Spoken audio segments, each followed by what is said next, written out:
Hindi naman siya mapait. Pait. Hmm? Napakait po. Napakait po. Sarap kaya. Sarap kaya.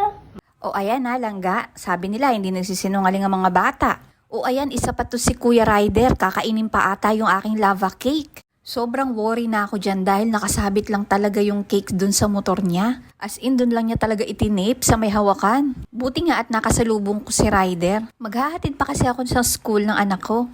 Isinabay ko din yung isa kong kapitbahay. Tapos may nakasalubong kaming classmate din ni John Rex, isinabay ko na din. Inintay ko lang sila makapasok ng school tapos umalis na din ako dahil excited nga ako dito sa cake ni Langga. Dito ko nga pala yan na order. Pagkakamanaba area kayo, sa kanya po legit. Saka madali po siyang kausap.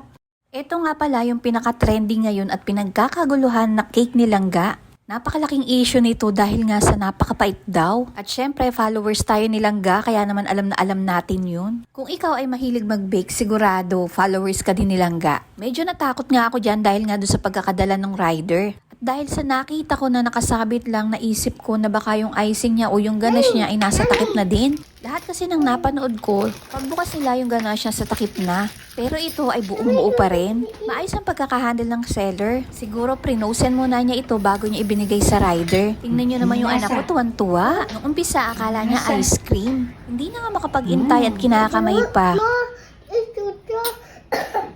Sarap ko. Mama, how to mama? Oh, love you daw. Para sa akin, hindi naman siya mapait. Hindi rin naman siya ganun katamis. Yung cake base kasi ni Langga ay may coffee. Kaya naman talagang malalasahan mo na medyo mapait siya. Pero syempre, nagko-compliment yun sa whipped cream, saka sa ganache. Tapos dark compound pa yung ganache niya. Kaya naman napakaswabe lang talaga nung lasa. Pero tanungin natin yung bata kung anong lasa. Sabi naman nila, hindi naman daw nagsisinungaling ang mga bata. Tingnan natin kung magugustuhan ni Jex. Pait po. Mapait po. Napakait po. Napakait po. Mm. Mm. Mm.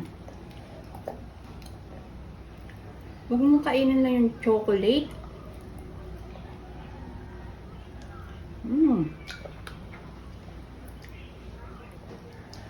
Hindi naman siya mapait. Pait. Hmm? Pait. Mapait ba? Hindi naman siya mapait eh. Pait. Ang sarap nga eh. Hindi siya nakakaumay. Buti kahit na ganun yung pagkakadala ng rider, ano pa rin siya, hindi nasira. Magaling yung seller, inano niya agad, naka-frozen siguro to. Tapos nung pinabook na niya, saka lang niya binigay. Sarap kaya. Sarap kaya.